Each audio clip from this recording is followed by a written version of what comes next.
Alright, so full disclosure, this video might be a little weird. I'm kind of loopy right now. I think I might even have like a fever or something. You know what that means.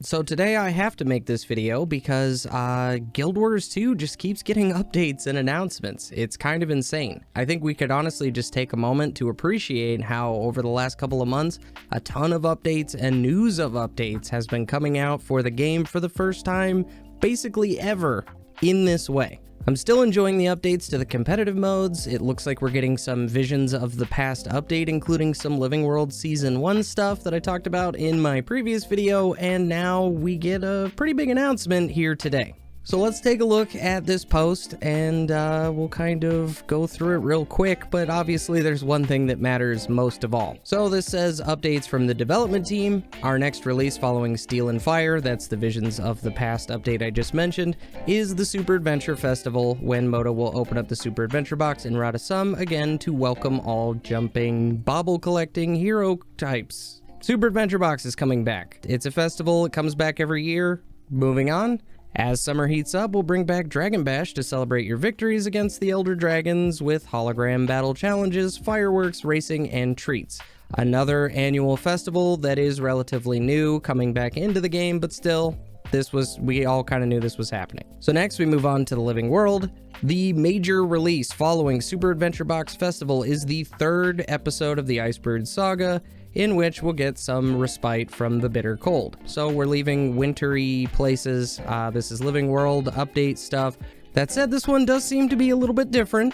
This episode's environment will focus on capturing and defending territories in a PvE map, using objectives similar to World vs. World to drive enemies back, defeat familiar foes, and maximize potential for rewards. I don't know if they're gonna have the pip system from World vs. World somehow integrated into a PvE map. Still, something they haven't really tried yet, so I'm excited about this. You'll also tackle a new strike mission with a different spin on gameplay mechanics. Admittedly, I need to get off my ass and actually play through most of these at this point. I've still only ever experienced the very first one. Next we have systems, and it looks like you'll just be able to create the Transcendence or the Legendary Amulet inside of PvP, as well as a Legendary Ring, Conflux, in World vs. World. Also, the Tournament of Legends, or a PvP tournament, will be held, looks like March 17th, and you can earn some pretty cool rewards if you're very much enjoying the competitive balance currently. They also say that they're planning on bringing back some of the bonus Pve events that they ran in 2019. These would be things like the World Boss Rush, the Meta Event Rush, those kinds of Pve incentives where you get some bonus XP or bonus loot. I don't know about you guys, I think it's cool that they add these to the game. I definitely enjoyed in Guild Wars 1 when they would just do like bonus XP for certain things in Guild Wars 1 for like a weekend. Definitely got me playing the game again. But these don't really grab me the same way, so we'll see what the new ones are though, right?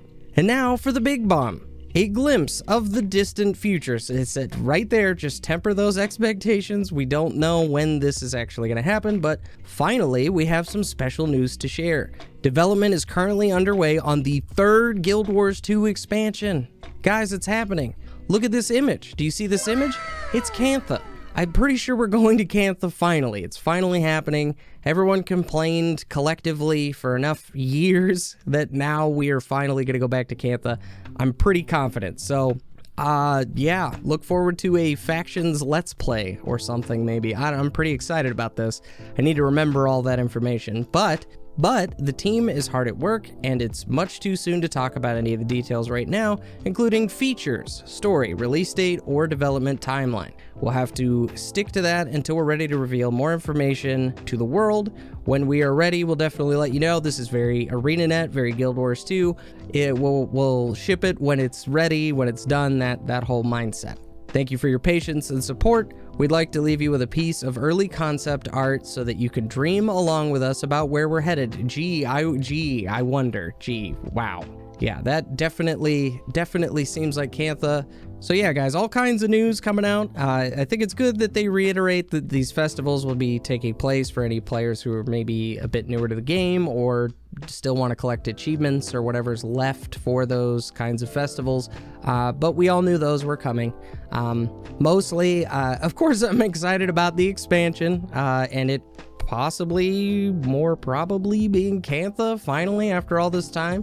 But I'm honestly just as excited to see what this world versus world event in a PvE map is going to be about. I imagine it'll play out like a meta event where we will have to capture and hold certain points in order to get better rewards. But I don't know, guys. In Cantha, there were some PvP going on in certain maps, and it's almost like they want to test out some of these features.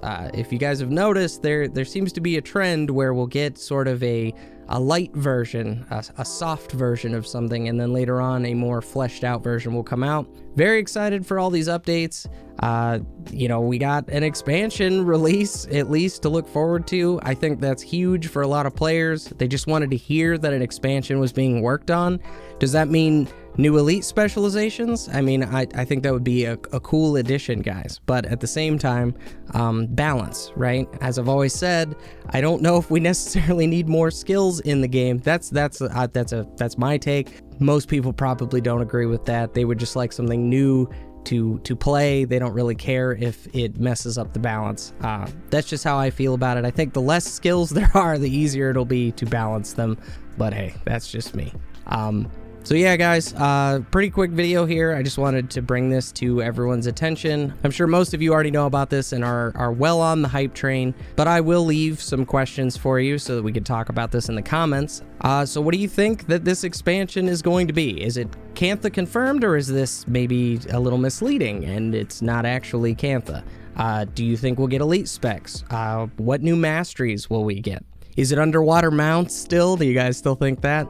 We still got the release next week with Visions of the Past, Living World Season 1 coming back. I hope they can keep this momentum going. It's very exciting to be a Guild Wars 2 player for the first time in a while.